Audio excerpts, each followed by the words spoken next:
हाँ बोलिए। नहीं, मैं एक समाचार की और समीक्षा करना चाहता हूँ। एक बात, दो बातें कहेगी कि एक तो पार्टी विद डिफरेंस बीजेपी एक बहुत अनुशासित पार्टी है।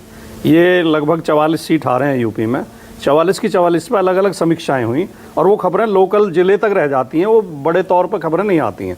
मैंने ज़्यादातर वो खबरें देखी, हर मीटिंग में एक आ गया हारे हुए प्रत्याशियों के द्वारा गद्दारों की वजह से और जयचंदों की वजह से हारे।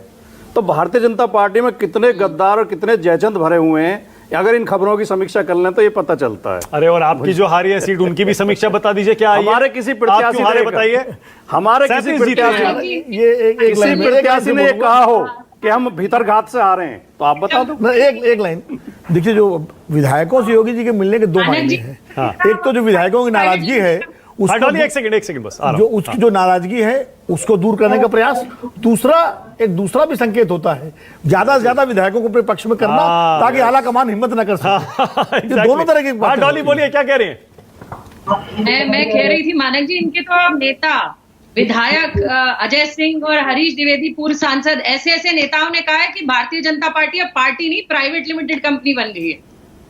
तो ये खुले तौर पर इनके नेताओं के बयान आ रहे हैं, आप कैसे रोकेंगे? कहीं नहीं कहा है, मैं चुनौती देकर कह रहा हूं। डॉली शर्मा ये गलत बयान कर रही है, ये कहीं नहीं कहा है। ना हरीश द्विवेदी का बयान है कहीं, ना अजय सिंह का बयान है। मैं चुनौती देकर कह रहा हूं, आप इस तरह का बयान दिखाइए। ये झूठ बोल रही हैं आप चैनल पर। मैं भी ऐसे नहीं बोल रही हूँ, लेकर बैठी हूँ तब बोल रही हूँ। आप इसको चेक करिए, दिखा दीजिए ना। ओके, शांतनु क्या कहना चाह रहे थे? शांतनु जल्दी से बोलिए, टाइम खत्म हो रहा है। शांतनु बोलिए, दिखा दीजिए आप। मानक जी बोलते रही हूँ। मानक जी, हाँ बोलिए। पिछले 7 साल से योगी आदित्यनाथ ने अलग अलग सालों में अलग अलग दिन तय कर रखे हैं जिसमें विधायकों से मिलते हैं।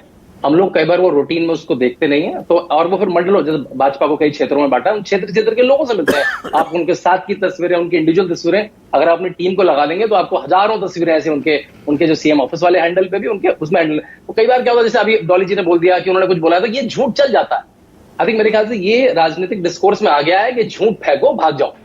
और कुछ लोग तो उसे समझ ही लेंगे, जब तक राकेश जी उसका एक्सप्लेनेशन देंगे तब तक आधे लोग सुन पाएंगे। तो मेरे ख्याल से ये राजनीति जो हो रही है, झूठ फैलाओ भाग जाओ, कुछ भी विश्लेषण करो भाग जाओ, ये मेरे ख्याल से राजनीति बड़ी चिंता वाली है। ओके, डिस्कोर्स बड़ा चिंता वाला। Closing comment Rakesh Tripathi. Rakesh 30 seconds. देखिए अनंत विजय जी के ज्यादातर विश्लेषण से मैं सहमत हूं और बहुत लंबे समय से इनको पढ़ता देखता सुनता रहा हूं, अच्छा विश्लेषण करते हैं। लेकिन उन्होंने कहा कि समाजवादी पार्टी और भारतीय जनता पार्टी दोनों एक प्लेटफॉर्म पे जा रही है, दोनों के बीच में सिर्फ फुटबॉल वैसी ही है जैसी अखिलेश जी और शिवपाल में थी। ऐसा नहीं है।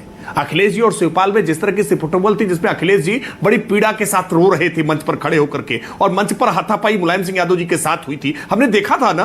हमने देखा था विक्रमादित्य मार्ग पर और कालिदास मार्ग पर कैसे कार्यकर्ता एक दूसरे के लिए जवानी कुर्बान करने की बात कर रहे थे। रोज चिट्ठियां जारी करके एक दूसरे की बर्खास्तगी जारी की जा रही थी और सौतेली मां तक के एंगल निकाले जा रहे थे। क्या बीजेपी में आपने देखा कि केशव मौर्य जी का कोई बयान योगी जी के खिलाफ हो, योगी जी का कोई बयान कोई केशव मौर्य जी के खिलाफ हो, या किसी तीसरे नेता का कोई बयान एक दूसरे के खिलाफ हो? राकेश ऑलराइट, टाइम खत्म हो गया। राकेश टाइम खत्म हो गया। आपने